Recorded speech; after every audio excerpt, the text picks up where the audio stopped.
Experience is everything. It's a broad word, and it's purposely selected in our industry because it's more than that particular screen that you're looking at. It's the waiting time. If you think of medicine, it's often temporally distributed. You know, you go see a doctor about something today, and tomorrow you might get sick. And you're trying to ameliorate that situation. If it's something chronic, it could last longer than a week, a couple of days, and you're trying to ameliorate that situation. And therefore, that service experience it begins even before you see the doctor, and it continues even after you see the doctor. And you think about it from the doctor's perspective, he would see a patient every 15 minutes. There's 4 patients an hour, and there's probably 6 working hours in the day. So 6 times 4 is 24. You've got no chance of him remembering you. And therefore, for you to have a good experience through your medical outcomes, they need the support of software. And if you think about software can be really difficult to navigate. Quite often I've spoken to doctors and they would rather have a stack of papers with everyone's files because they can see the limit and extent of that data. They can just open up that folder and that's it. But the way software is designed quite often hides the patient file. And therefore, it makes it difficult to care for someone over a temporally distributed time frame. So I think that experience is super important for us to support doctors with the progress, with the changes, with the tests that they've done in a single place. It's super important. Now you take it to a different context, and the design's never done when you just do the product. It's all the things that happen around the product. And a great example is that of a set-top box for streaming TV. I had the pleasure of designing one at Telstra, and the challenge was that this box gets given to Telstra customers at the time when they planned up.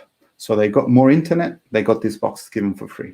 Now, if you think of Australia's population, it's distributed, it's a curve which is skewed towards the elderly. So there's more customers from Telstra that are 55 and above than 18 to 25. That's just, they're a premium brand, they're a bit more expensive, and therefore attracts people that can afford it. And when they get this, at the time, they had no clue about IPTV, streaming services. They were a bit of ahead of their time, and therefore they received this box as a gift. The previous time they had it, the activation rate was 40%. So 60% received the gift with an expensive bit of hardware and never opened it, never used it. And that experience started with the box. How does the box communicate the value to someone that doesn't understand what it's for? And how do then we overcome the burden of registering that Telstra account with that device?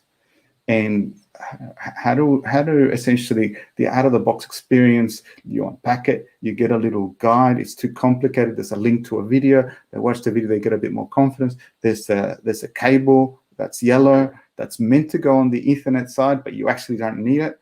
And therefore, that color was purposely designed to help them discover, because the modem has a yellow socket, so that's been thought through. But what we learned was, hey, let's not include the cable, because people are trying to put it into the HDMI, it fails, they call, all of a sudden they call, the operational costs increase. Now you need more people manning the phones because of that simple mistake of adding a cable, that you're trying to be helpful. The other part is people forget their passwords, and therefore they're looking for their passwords. A simple thing that we did is when they're trying to connect on that very TV screen, there's a little picture of a modem that's upside down with a finger near the barcode at the back. That's where the password's found on most modems. And just by doing that, we reduce calls. So as you can see, almost every step of the way, that experience is misleading us. And our assumptions of what we have to do are different to what we can actually do on that product or service. And if we don't put thought of it as a business, we're increasing our operational costs. Often those costs are hidden because nobody's reporting on those particular things, but you can greatly reduce operational costs by focusing on the experience. But not only that, on that very example, we took that activation rates from 40% to 80%. And the next year went even higher. So I think experience matters. Experience is good for business and it's good for the customer. Yeah, I think that's a great summary of what you were describing. There's so much to unpack in what you were talking about there, because I guess the experience is at the heart of being alive and being a human.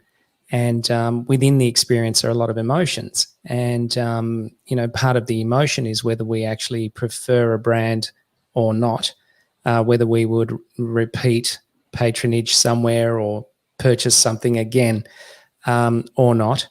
And so the way that whole experience is thought about and designed, if you're not thinking about it, I guess probably a better way to put it, if you're not thinking about it, then you can't really assert any control over what that experience is likely to be like for the person. You're kind of playing with a bit of luck, and or you're inadvertently designing an experience that's not actually for the customer that you're targeting, but perhaps for yourself as a service provider, because something's easier for you or preferable for you, given the type of business that you're trying to operate. So, it was a simple question, but it's complex, isn't it? Because there's the way that we feel as people often determines the repetition of things that we choose to do from that point onwards.